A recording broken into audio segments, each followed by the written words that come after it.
Je n'ai pas de souvenir précis de mon enfance au Liban, et encore moins de mes premières années de pensionnat chez les pères jésuites, où je suis rentré à l'âge de 4 ans.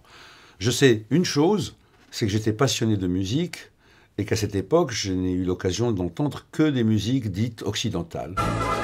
En effet, au pensionnat, une fois par mois, notre surveillant nous passait des musiques, des tubes classiques, comme le Capriccio italien de Tchaïkovski, ou la Moldau de Smetana, ou le Capriccio espagnol de Rimsky-Korsakov. Et une musique qui m'avait beaucoup marqué à l'époque, c'est la Rhapsodie hongroise numéro 6 de Franz Liszt. Rien que des musiques occidentales, et jamais de musique orientale. Les musiques orientales, je les percevais de loin, par exemple en passant près des cuisines du pensionnat, où les employés écoutaient des chansons égyptiennes, libanaises en arabe, ou encore comme des échos lointains et à peine audibles qui me venaient de la ville de Beyrouth, pas très loin de là. Le muezzin, en arabe on dit muazzin, qui appelait du haut de la mosquée les fidèles à la prière 5 fois par jour. Et cette musique m'a beaucoup marqué.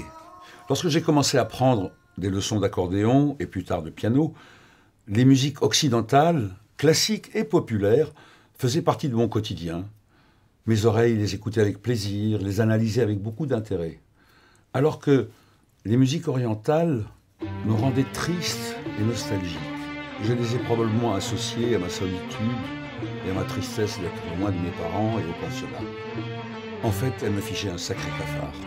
Mais l'ironie du destin m'a porté à m'y intéresser de très près, plus tard, grâce à un livre fabuleux que ma grand-mère avait gardé après la mort de son deuxième mari. Cet homme était un érudit qui lisait Balzac, Flaubert, Hugo dans le texte, et qui s'intéressait aussi beaucoup à la musique orientale. Il y avait chez lui, je me souviens, il y avait un oud, un luth, un kanoun et même des percussions orientales. Voici le livre en question. Alors le titre, c'est « Congrès de la musique arabe » tenu au Caire en 1932 sous l'égide du roi Farouk. Par musique arabe, alors on entend plein de choses. On entend traiter des musiques, des gammes, des rythmes de tous les pays, du Moyen-Orient, du Proche-Orient et de l'Afrique du Nord. Ouvrons ce livre et explorons-le un peu. Ici, on mentionne les accents principaux, c'est-à-dire doum, doumma, tak, taka et tahak. Et ça commence ici. Et les rythmes commencent ici. Une exploration des rythmes, et ils sont vraiment très intéressants et pas du tout ce qu'on entend dans la musique populaire arabe quand on écoute les chansons à la radio. Ici, il y a une page de rythme pratiquement presque tous impairs. Celui-là est à 11-8. Doum, doum, taka, taka, doum, tak, doum, doum, tak, taka, doum, doum, taka, taka, doum, doum, à 11-8. Étonnant, étonnant. Ici, c'est à 14, mais il y a une partie qui joue 7 plus 7 et l'autre partie qui joue 3 plus 4 plus 1 plus 6. Ici, on a des exemples mélodiques avec des rythmes.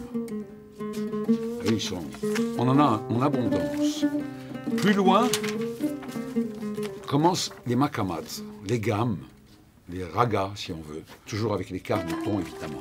Et enfin, à la fin du livre, les musiciens qui ont des têtes incroyables. On est en 1930, hein, voilà. Ah, je crois que ça c'est Kulthum, si on voit bien. C'est Kulthum exactement. Puis après viennent des musiciens.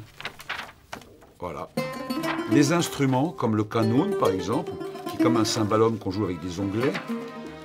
Voilà, un canouniste. Après, il y a le kamanja, le violon. Et quelques instruments spéciaux. Et celui-là, donc, qui joue du tambourin, le daf. Je ne vais pas vous faire un cours sur la musique orientale, et de toute façon, je n'en serai pas capable.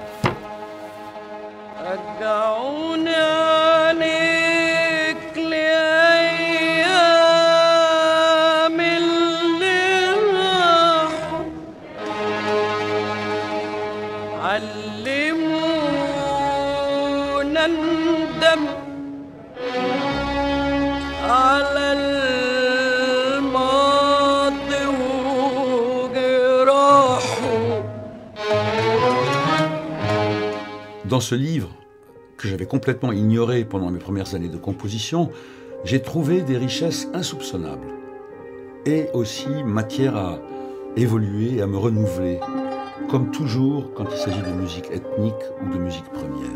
On y apprend. Mon premier retour à mes racines s'est opéré quand j'ai décidé de faire un album de chanteurs, le seul et le dernier d'ailleurs. Je voulais écrire des musiques et que mon ami Michel Jonas écrive les textes. Donc j'avais raconté à Michel mon passé, mon enfance au Liban et plein d'autres détails. Et à cette occasion, je lui ai parlé des chants du muezzin qui appelait les fidèles à la prière plusieurs fois par jour. C'est de là qu'est née l'idée d'une chanson qui s'appellerait Muezzin. Une fois que Michel a écrit les paroles, j'ai commencé à composer la musique et j'avais envie d'écrire une chanson qui ne suive pas forcément la forme traditionnelle. Vous savez, couplet, refrain, couplet. Là, il y a un C, une troisième partie qui est assez intéressante. J'ai orchestré pour un grand ensemble de cordes, un violon arabe et une harpe. Je voulais que l'accompagnement ait autant d'importance que la mélodie, comme c'est souvent le cas dans les leaders classiques. Et dans le refrain, je dis « La ilaha illallah », qui veut dire « Il n'y a pas d'autre Dieu que Dieu ». Voici donc Muezzin, cette chanson qui me tient à cœur et qui représente ma première incursion dans la musique orientale, mon premier retour aux racines. Muezzin,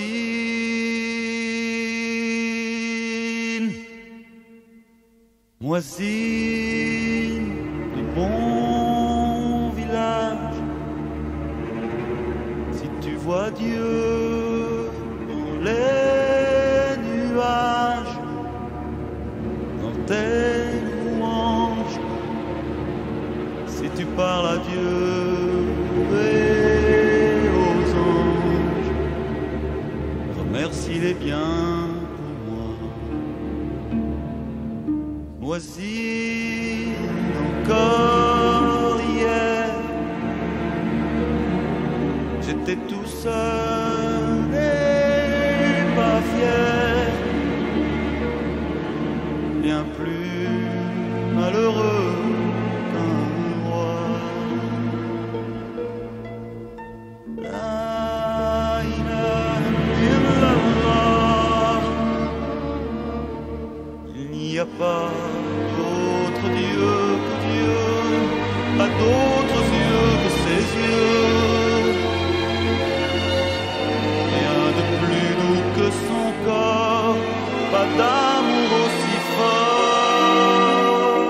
La ilaha illallah, la ilaha illallah. Muezzin, dans tes prières, si tu vois Dieu dans la lumière, n'importe où, si tu le vois un jour surtout, glisse-lui un mot pour moi. Muezzin, ma voix ira rejoindre ta voix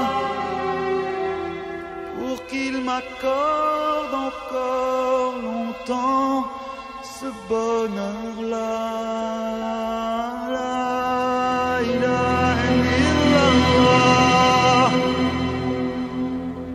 il n'y a pas d'autre Dieu que Dieu, pas d'autres yeux que ses yeux,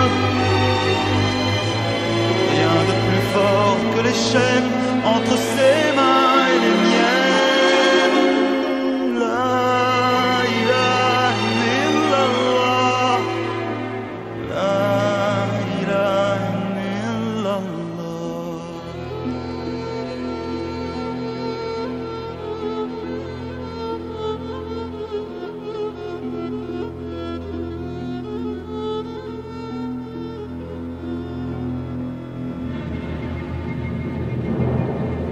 Le soleil est lourd sur la place. Muezzin, si tu vois Dieu qui passe, embrasse-le bien pour moi. Tu m'entends, Muezzin?